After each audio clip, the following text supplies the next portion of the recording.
สบายดีพี่น้องวันนี้ก็อยากเว้าคลิปเรื่องคนขี้ค้านนะคนขี้ค้านนั่นได้ย้อนอย่างพี่น้องครับ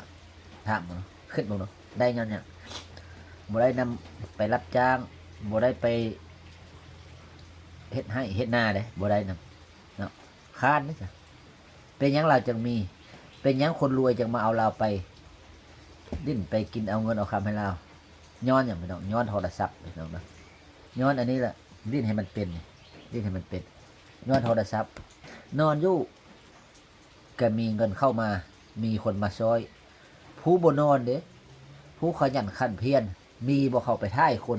โอ้ยเรามั่นมานะเบิ่งเฮ็ดส่วนยอกส่วนยางเฮ็ดให้เฮ็ดหน้าเข้าไปท่ายลงบ่มีเห็นบ่แม่นบ่ถ้ามีคอมเมนต์มาน้อยนักมีท่ายแต่ว่าบ่มีคนไปชุมนุมบ่มีคนไปอุดหนุนบ่มีคนไปสนับสนุนบางคนขี้ค้านจักผู้สาวจักคนที่หั่งที่มีเล่นไปท่ายฮูบนำย้อนอย่างพี่น้องก็ย้อนโทรศัพท์บางคนว่าลูกลิ้นโทรศัพท์ว่าบ่ดีแต่ว่าลิ้นบ่เป็นแต่ลิ้นบ่ถึกทางพี่น้องเอ้ยจักฝากเนาะบางคนก็เว้าคอมเมนต์ใส่เฮาว่าเฮาลิ้นโทรศัพท์นี่บ่ปลูกยางมันทุกข์ซะสิบ่ทุกข์แต่หม้อขี้ค้านยังบ่ทุกข์ถ้าลิ้นเป็นมีมื้อนึงลิ้นเป็นลิ้นได้เงินอันนี้ย้อนว่าเฮานี่ศึกษาบ่ทันได้เนาะก็อยากฝากพี่น้อง FC ทุกคนหรือว่าหมู่คู่มิตรสหายเข้าเบิ่งโทรศัพท์บ่ได้ดีบ่ได้ชั่วเลยโทรศัพท์เด้ดีทุกอันเลยเห็นหมดเห็นประเทศใดก็เห็นเห็นคนเฮ็ดใดๆตื่นมาเห็นเลยคนโฆษณาขายอันขายนี่บ่ท่าไปตลาดขายผักขายหญ้าขายทุกๆอย่างไปก็แม่นเห็นนำโทรศัพท์อันนี้ก็อยากฝากเตือนพี่น้องหรือว่าหมู่คู่มิตรสหายใกล้ๆทัดอย่าไปมัวเมาไปทำงานหลายแล้วก็สุมัวเมาการหาเงินมาได้บางคนเนาะหาเงินมาได้ล้านนึงหรือว่า4-5 แสนเงินล้านนึงเพื่อสิหามาได้บ่แม่นธรรมดาเอาไปปลูกยางนี่เพราะไปปลูกยางเงินใส่ดินแล้วพอคอยเก็บขึ้นมาสุดท้ายก็ตายก้อนน่ะยังจังได้ใช้จังรวยถ้าบ่ตายก้อนบ่รวยพี่น้องบ่รวยเป็นรวยได้หาเงินมาได้รอดตายแหละเป็นล้านเป็นโชคมาเอาไปลงดินก็เพิ่นยังไปเฮ็ดเพื่อสิได้เงินล้านมาอีกพอดีตายก้อนพี่น้องก็อยากฝากพี่น้องทุกคนเนาะถ้าว่ามนุษย์เกิดมาชาติเดียวเลยพี่น้องบ่มีไผว่าตายหลายชาติแล้วว่าคนหางคนนี้ก็กินคือกันนี่แหละพี่น้องเนาะบางดีก็กินดีบางบ่ดีบางเทื่อก็กินบ่ดีก็มีฝากพี่น้องเด้อหันมาลิ้นโทรศัพท์บางคนเว้าลิ้นไปพยานคอนเซนเตอร์กันมันก็มีจริงแต่ว่าเฮาก็เบิ่งว่าคอนเซนเตอร์มันไปแบบใด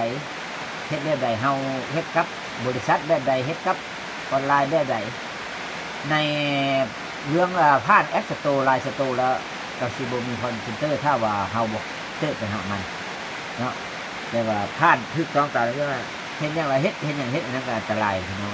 อยากฝากเลยพี่น้องเด้อเมื่อคนขี้ค้านนั่นน่ะคนขี้ค้านน้องพรบ่งามเขายังติดตามเบิ่งมีบ่ซั้นได้ดอกเว้าบ่แม่นมีจนกระเจ้าวิทย์นี่วิสินจนกระเจ้าได้เงินได้ชานนั่นแหละคนขี้ค้านก็เดี๋ยวนี้ก็พุ่นไปอยู่นำคนมีขี้เลือดมีวู้บ่งามพุ่นผู้เจ้ามั่นผู้เจ้าขยันผู้เจ้าเขาจะรวยบ่เห็นได้ขี้หยังคืออ่านก็มีอันนั้นมันต่างกันพี่น้องเด้อค้านก็มีดีเดี๋ยวนี้มีย้อนอันนี้แหละย้อนโทรศัพท์เลยแหละเขาเบิ่งคนรวยหลายเบิ่งน้องวินน่ะเนาะจักปีเราขายเครื่องมาจะไปเจอบริษัทจะมาให้ขายเครื่องให้จะมารีวิวคือเราของเขาก็ได้เป็นอย่างบ่ได้แม่ผู้เก่งแม่บอกผู้เก่งผู้รีวิวผู้นั้นเฮามันบ่เก่งพี่น้องบ่ได้หนังสือแต่ว่าเพียงได้แต่ซ้ำนี้เนี่ยเฮ็ดไปได้บ่เงินได้พอได้ใช้พี่น้อง